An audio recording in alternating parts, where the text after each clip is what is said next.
Venus planet पर जीवन का होना लगभग असंभव है, क्योंकि वीनस की कंडीशन जीवन के लिए सही नहीं है। लेकिन फिर भी आज साइंटिस्ट वीनस पर रिसर्चेस कर रहे हैं, क्योंकि इसके पीछे उनके बहुत से सवाल हैं, जो कि उन्हें इस आस में लगा के बैठी है कि शायद जीवन वीनस पर भी पनप सके।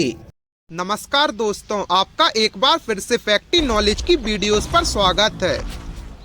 और इसी बीच एक अमेरिकी रिसर्च ने वीनस प्लैनेट पर जीवन की संभावनाओं के विचार को नई दिशा देने का काम किया है। वैज्ञानिकों ने पता लगाया है कि पृथ्वी पर जीवन बनाने वाले तत्व वीनस पर भी हैं, और वो जहरीले एसिड वाले बादलों के वातावरण में स्थिर रूप से रह सकते हैं। अभी तक वैज्ञानिक खुद भी वीनस प्लैनेट पर जीवन के होने के विचार पर ध्यान नहीं दे रहे थे, क्योंकि यहाँ का टेम्परेचर ग्लास को भी पिघला सकता है और वायुमंडल में सल्फ्यूरिक एसिड के बादल छाए रहते हैं। ऐसे में वैज्ञानिक कई सालों से मान चुके थे कि वीनस पर वैसा जीवन होना तो असंभव है जिस तरह के जीवन में हम रह रहे हैं। लेकिन इस नई रिसर्च ने यहाँ जीवन अलग ही स्वरूप में होने की संभावनाओं को पैदा कर दिया है। वीनस प्लैनेट की सतह पर भले ही बहुत ज्यादा टेम्परेचर हो, लेकिन वहाँ के ऊपरी हिस्सों में मौजूद बादलों में तापमान मॉइस्चर वाला है, और सल्फ्यूरिक एसिड इन बादलों में अधिकांश जैविक पदार्थ कुछ ही मिनटों में धुल सकते हैं। लेकिन MIT की टीम ने इन फैक्ट्स के दूसरे पहलू पर गौर किया है।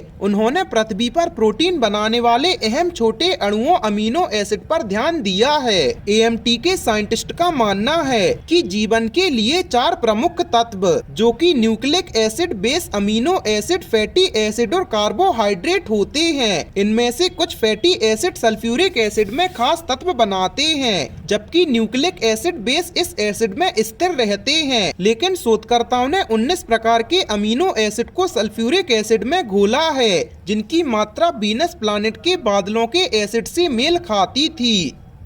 गाइस, आपका इस बारे में क्या राय है, हमें कमेंट सेक्शन में जरूर बताएं, और ऐसे ही अमेजिंग फैक्ट्स के लिए अपने चैनल को सब्सक्राइब करें।